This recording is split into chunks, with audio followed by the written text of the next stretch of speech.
Naghain ng motion for reconsideration ng Department of Migrant Workers sa Office of the Ombudsman para buksang muli ang kasong plunder, graft at malversation laban kay dating OWA Administrator Arnel Ignacio.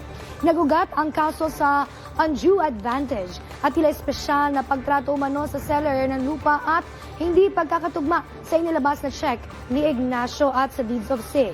Ang nasabing lupa ay gagamitin sana para maging halfway house ng mga OFW.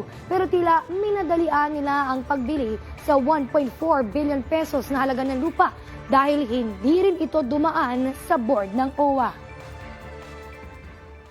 Nagpahiwatig tayo muli ng ebidensya na yung bentahan was done 12 days before the deed of sale. Titignan natin yung petsa ng deed of sale was around September 12, 2024. Nag-issue ng resibo yung seller September 11, which is 1 day before the deed of sale.